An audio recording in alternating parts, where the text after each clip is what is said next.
Good morning class. कैसे हैं आप लोग? बेटा, हमने अपनी पिछली वीडियो और वर्कशीट में प्रथम पाठ पूरा किया था। आज हम द्वितीय पाठ है, दूसरा पाठ दुर्बुद्धि है विनश्यति, बुरी बुद्धि वाला नष्ट होता है। आज चलिए हम इस पाठ का हिंदी अनुवाद पढ़ते हैं। अस्ति मगधा देश फुल्लोत्पल नाम सर है। मगध देश में फुल्लोत्पल नाम का तालाब था। तत्र संकट विकटो हंसो निवसते, वहाँ संकट और विकट नामक दो हंस रहते थे। कंबुग्रीव नाम कह तयो मित्रम एक कुर्मा अपि तत्रे प्रतिवस्ति समा। कंबुग्रीव नाम वाला उनका मित्र एक कछुआ भी वहीं रहता था। अधा एकदा धीवरा तत्र आगछन, एक बार कुछ मछुआरे वहां आए। ते अख्तयन, वे बोले, वयम स्व मत्स्य कुर्मादीन मार्ष्यामि, हम कल सब मछलियों और कछुओं को मारेंगे। एतता श्रुत्वा कुर्मा अवदत्, यह सुनकर कछुआ बोला, मित्रों की युवा भाई धीरवाणम वार्ता श्रुता, कि क्या तुम दोनों के द्वारा मछुआरों की बातचीत सुनी गई। अधुना किम अहम करोमि, अब मैं क्या करूं। हंसो अवदातम, हंस दोनों हंस बोले, प्रातः यदम उचित तत् कर्तव्यम, सुबह जो ठीक हो वह किया जाना चाहिए। कुर्मः अवदत्, कछुआ बोला,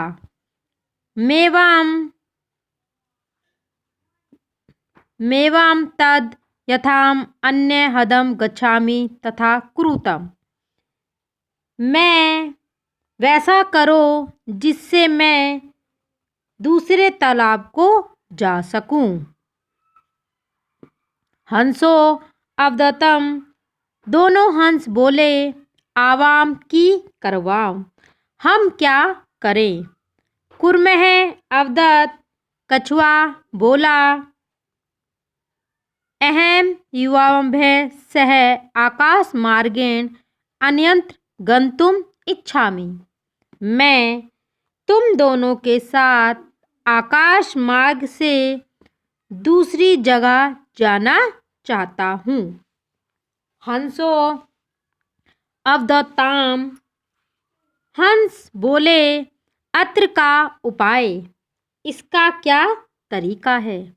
कच्छपै वदति, कछुआ बोला, युवाम काष्ठ दंडम एकम चंचुआ धार्यतम, तुम दोनों एक लकड़ी की डंडी अपनी चोंच में पकड़ो। अहम काष्ठ दंड मध्य अवलंबे युवाय पक्ष बलेन सुखेन गमश्यामि, मैं लकड़ी के बीच में लटककर तुम दोनों के पंखों की ताकत से सुख से जाऊंगा। हंसो अक्त्यातम, हंस बोले, संभवती ऐसा उपाय, हो सकता है यह तरीका। हंसो अक्त्यातम, हंस बोले, संभवती ऐसा उपाय, हो सकता है यह तरीका, किंतु अत एका अपायोपि वर्तते, किंतु इसमें एक खतरा भी है। आवाभे नियमानम त्वमता अवलोक्य जना किंचिता वदिष्यति एव, हमारे द्वारा तुमको ले जाता हुए देखकर लोग कुछ बोलेंगे ही। यदि त्वम उत्तर दास्यामि तदा तव मरणम निश्चितमि। यदि तुम उत्तर दोगे तो तुम्हारा मरना पक्का है। अतः त्वम अत्रे वसा, इसलिए तुम यहीं रहो। तथा श्रुत्वा क्रुद्ध कुर्मा अवदत्, यह सुनकर क्रोधित कछुआ बोला कि हम मूर्ख, क्या मैं मूर्ख हूँ? उत्तर न दास्यामि, उत्तर नहीं दूंगा। किंचतपि न वदिष्यामि, कुछ भी नहीं बोलूँगा। अतः अहम यथा वदामि तथा युवा कृतम, इसलिए मैंने जैसा कहा है वैसा ही तुम दोनों करो।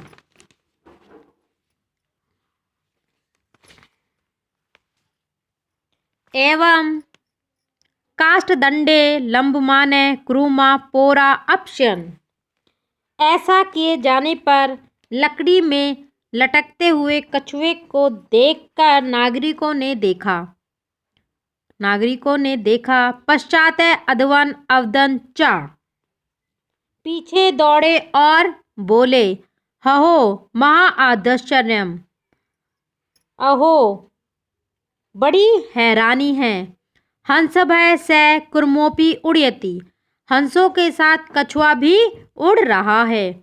कश्चिदे वदति, कोई बोला, यथम कुर्मा कथमपि निपतति तदा अत्रे पक्वते खादिष्यामि।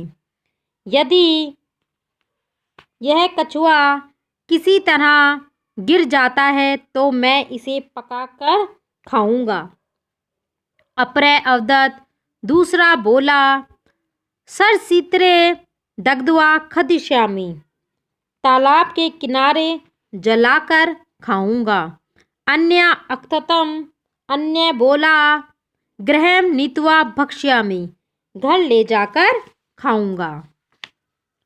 इति तेषां तद्वचन श्रुत्वा कर्मा क्रुद्ध जाते, ये उनके उस वचन को सुनकर कछुआ क्रोधित हो गया। मित्राभ्याम दत्तम वचनम विस्मृत्य स अवदत्, मित्रों को दिए वचन को भूलकर वह बोला, यूयं भस्म खादते, तुम राख खाओ। तस्मेन कुर्मा भूमे पातते, उसी क्षण कछुआ डंडे से नीचे भूमि पर गिर गया। स मरितः, वह लोगों के द्वारा मर गया। अत्र एवोक्तम, इसीलिए कहा जाता है, सुहाद्रम हित कामनाम वाक्याम यो नभिनंदति स कुर्मे एव दुर्बुद्धि है काष्ठदय भ्रष्टो विनश्यति। सुहाद्राम हित कामना वाक्य यो नभिनंदति, मित्रों और हितैषियों के वचन का जो स्वागत नहीं करता, स कुर्मे एव दुर्बुद्धि काष्ठान भ्रष्टो विनश्यति, वह खराब बुद्धि वाले लकड़ी से गिरे कछुए के समान नष्ट हो जाता है। अर्थात आप लोगों को पाठ समझ में आया होगा कि पाठ में क्या कहा गया है कि मित्रों और हितैषियों का वचन का जो स्वागत नहीं करता, मित्रों और हितैषियों के वचन का जो स्वागत नहीं करता, वह खराब बुद्धि वाला लकड़ी से गिरे कछुए के समान नष्ट हो जाता है। अर्थात कहने का तात्पर्य यह है कि हमें हमेशा अपने मित्र और हमारे हित को चाहने वाले लोगों की बात को अवश्य मानना चाहिए, उनकी बात को अवश्य सुनना चाहिए। यदि हम उनकी बात को नहीं मानते हैं या हम उनके कहे हुए कार्य के अनुसार नहीं चलते हैं तो हमारा हाल वही होता है जो लकड़ी से गिरे कछुए का हुआ। जैसे कि आप लोगों को यह पाठ समझ में आया होगा कि इस पाठ का जो सार है वो मैं आपको लोगों को समझाती हूँ कि इसमें एक तालाब में 2 हंस और एक कछुआ रहते थे। उनमें बहुत अच्छी मित्रता थी। एक दिन वहाँ मछुआरे आए और उन्होंने कहा कि कल हम यहाँ से सब मछली और कछुओं को मारेंगे। कछुए ने ये बात सुनी, उसने अपने दोस्तों अपने मित्रों से हंसों से कहा कि मुझे दूसरे तालाब में जाना है, कि तुमने भी उनकी मछुआरों की बात सुनी होगी। हंस कहते हैं कि ऐसा कैसे हो सकता है। तो फिर कछुआ कहता है कि तुम दोनों अपनी चोंच में एक डंडी धारण करना और उसके बीच में मैं लटक के दूसरे तालाब में जाऊंगा। हंस कहते हैं ठीक है, ऐसा तो हो सकता है, लेकिन अगर कोई तुम्हें कुछ कहता है और तुमने कुछ बोला तो तुम उसी क्षण पृथ्वी पर गिर जाओगे और मर जाओगे। तब कछुआ कहता है कि नहीं, मैं ऐसा नहीं करूँगा। ठीक है, उसी के कहे अनुसार दोनों हंस चोंच में लकड़ी धारण करते हैं और कछुआ उस लकड़ी पे लटकता है। कछुआ उस पे बीच में लटकता है और लटकते हुए वो उड़ने लगता है। तो नीचे जो लोग होते हैं वो सब उसे देखकर कहते हैं कितना आश्चर्य की बात है कि हंसों के साथ कछुआ भी उड़ रहा है। कोई कहता है मैं इसे, ये कोई नीचे गिर जाए तो मैं इसे पका के खाऊंगा, कोई कहता है इसे मैं मार के खाऊंगा, कोई कहता है मैं इसे जलाकर खाऊंगा, कोई कहता है कि मैं इसे घर ले जाकर खाऊंगा। यह सब बातें सुनकर कछुआ क्रोधित हो जाता है। कछुए को क्रोध आ जाता है और वो बोल देता है कि तुम सब राख खाओ। इतना कहते ही वो लकड़ी से कहाँ पर गिर जाता है, भूमि पर गिर जाता है और उसी क्षण उसकी मृत्यु हो जाती है।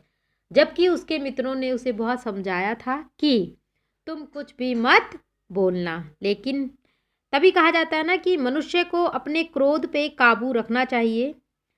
हमेशा हमें सोच समझकर कोई भी कार्य को सोच समझ के करना चाहिए। यदि कछुआ उन सब की बात को सुन लेता थोड़ी देर के लिए तो उसकी मृत्यु नहीं होती, लेकिन कछुए ने अपने क्रोध के कारण अपनी जान गंवाई। इसीलिए कहा जाता है बच्चों कि मनुष्य को क्रोध नहीं करना चाहिए, मनुष्य को शांति प्रिय होना चाहिए। और जिसके पास शांति रूपी तलवार होती है तो दुर्जन भी उसका कुछ नहीं बिगाड़ सकता है। अर्थात अगर वो सब बोलते और वहाँ पर कछुआ शांति बनाए रखता, शांति से उनकी बात सुन लेता, तो शायद वह जीवित होता। इसलिए कहा जाता है कि मित्रों और हितैषियों, जो हमारा हित चाहते हैं और जो हमारे मित्र होते हैं, उनकी बात पर हमेशा अवश्य ध्यान देना चाहिए, उनकी बात को अवश्य मानना चाहिए। जो उनकी बात को नहीं मानता उसका वह कछुए की तरह समान नष्ट हो जाता है। आशा है आप लोगों को ये पाठ भली भांति समझ में आ गया होगा। आप लोगों को इस पाठ का हिंदी अनुवाद करना है। आप लोगों को कार्य बहुत साफ और सुंदर अक्षरों में करना है और संस्कृत पूरी नहीं लिखनी है, सिर्फ पैराग्राफ का शुरू का शब्द और लास्ट का शब्द लिखना है।